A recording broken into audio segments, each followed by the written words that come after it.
ನನ್ನನ್ನ ಇನ್ಫ್ಲೂಯೆನ್ಸ್ ಮಾಡಿರುವಂತಹ ಚಲನಚಿತ್ರಗಳು ಅಂತ ಹೇಳೋದಾದ್ರೆ, ಮೊದಲನೇದಾಗಿ ನಾನು ಬೈಸಿಕಲ್ ಥೀವ್ಸ್ ಅಂತ ಹೇಳ್ತೀನಿ. ಬೈಸಿಕಲ್ ಥೀವ್ಸ್ ಕೇವಲ ಅದು ಚಿತ್ರವಾಗಿರುತ್ತೆ, ಅದ್ರ ಜೊತೆ ಕಲಾಕೃತಿ ಆಗಿದೆ.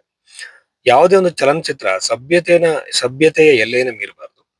ಹಾಗೇನೆ ಅದು ಸಿನಿಮಾಟೋಗ್ರಫಿ ಆಗಿರ್ಬೇಕು, ಯಾಕಂದ್ರೆ ವಿಜುವಲ್ ಆಗಿರುತ್ತೆ. ಮತ್ತೆ ನಟನೆಯನ್ನ ತೆಗೆಸುವಂತ ರೀತಿ ಡೈರೆಕ್ಟರ್ ಸೆನ್ಸ್ ಇರ್ಬೇಕಾಗುತ್ತೆ.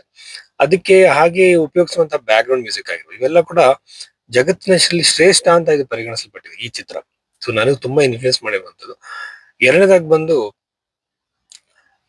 ಅಕಿರೋ ಕುರುಸವ ಅವರ ನಿರ್ದೇಶನದ ಸೆವೆನ್ ಸಮುರೈ. ಸೆವೆನ್ ಸಮುರೈ ಒಂದು one of the finest movie ಅಂತ ನನಗೆ ಅನ್ಸುತ್ತೆ. ಯಾಕೆಂದ್ರೆ ಆ ಮೂವಿನ ಮತ್ತೆ ಮತ್ತೆ ನೋಡಿದಾಗೆಲ್ಲ ನನಗೆ ಯಾವಾಗಲೂ ಒಂದು ಚಲನಚಿತ್ರ ನೋಡಿ, ಕಲೆ ಅಂದ್ರೆ ಏನು ಅಂದ್ರೆ ಆ ನಮಗೆ ಏನ್ ಮಾಡಿ ತೋರಿಸ್ತಾ ಇದಾರೆ ಅಂತಂದ್ರೆ, ಒಂದು ಅಶ್ಲೀಲತೆಯನ್ನ ತೋರಿಸಿ ಜನಗಳ ಬೇಸಿಕ್ ಎಮೋಷನ್ ಅನ್ನ ಅರೌಸಲ್ ಮಾಡಿ ಅವರ ಒಂದು ಅದನ್ನ ಕಲೆ ಅಂತ ತೋರಿಸ, ಅದು ಕಲೆ ಆಗೋದಿಲ್ಲ. ಕಲೆ ಅಂತಂದ್ರೆ ಒಂದು ಚಿತ್ರವನ್ನ ನೋಡಿದ ನಂತರ ಕೂಡ ಮನಸ್ಸಲ್ಲಿ ಆ ಭಾವನೆಗಳು ಉಳಿಬೇಕು, ಶ್ರೇಷ್ಠವಾಗಿರುವಂತ ಭಾವನೆಗಳು ಬರಬೇಕು. ಅದು ಬಂದು ಅಶ್ಲೀಲತೆಗೂ ಒಂದು ಗ್ರೇಟೆಸ್ಟ್ ಮೂವಿ ವ್ಯತ್ಯಾಸ ಇರುತ್ತೆ.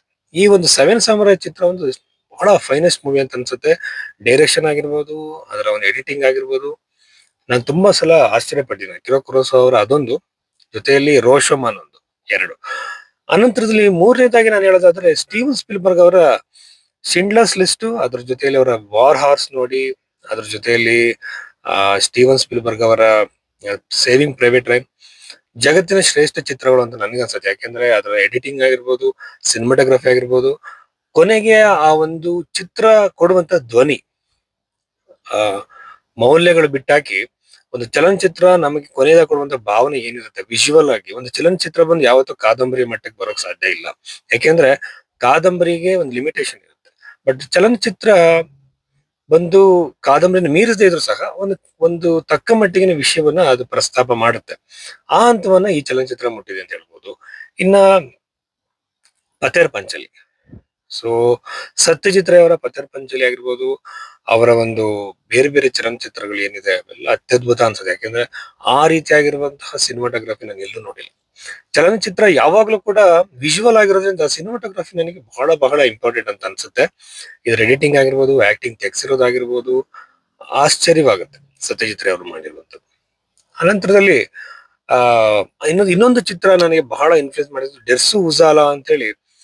ಇದನ್ನ ಅಕಿರೋ ಕುರುಸೋ ಅವರೇ ಡೈರೆಕ್ಷನ್ ಮಾಡಿರುವಂತದ್ದು ತಮ್ಮ ಕೊನೆಯ ದಿನಗಳಲ್ಲಿ.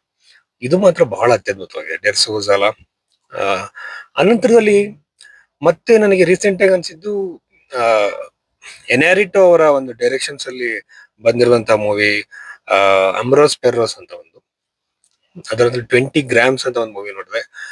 ಇವೆಲ್ಲ ನನಗೆ ಆ ಒಂದು 20 ಗ್ರಾಮ್ಸ್ ನೋಡಿದಾಗ ಬಹಳ ಆಶ್ಚರ್ಯ ಆಗುತ್ತೆ, ಅತ್ಯದ್ಭುತ ಅಂತ ಅನ್ಸುತ್ತೆ. ಇದ್ರ ನಂತರದಲ್ಲಿ ಭಾರತೀಯ ಚಲನಚಿತ್ರದಲ್ಲಿ ರೀಸೆಂಟ್ ಟೈಮ್ಸ್ ಅಲ್ಲಿ ನನಗೆ ಬಹಳ ಇಷ್ಟ ಆಗಿದ್ದು ಆ ವೆಟ್ರಿಮಾರನ್ ಅವರ ಕೆಲವು ಚಿತ್ರಗಳು. ಅದರಲ್ಲಿ ವಿಡುದಲೆ ಆಗಿರ್ಬೋದು, ರೀಸೆಂಟ್ ಆಗಿ ಬಂದಂತಹ ಆ ಅವ್ರು ತೆಗೆದಿರುವಂತಹ ಚಲನಚಿತ್ರಗಳು ಬಹಳ ಅತ್ಯದ್ಭುತ, ಆಶ್ಚರ್ಯ ಅನ್ಸುತ್ತೆ. ಯಾಕೆಂದ್ರೆ ಕಲೆ ಅಲ್ಲಿ ಎದ್ದು ಕಾಣುತ್ತೆ. ಸೊ ಕಲೆ ಅಂದ್ರೆ ಸಿನಿಮಾಟೋಗ್ರಫಿಯಿಂದ, ನಟನೆಯಿಂದ ಅದು ಉನ್ನತ ಮಟ್ಟಕ್ಕೆ ಹೋಗ್ಬೇಕೆ ಹೊರತು ಅಶ್ಲೀಲತೆಯಿಂದ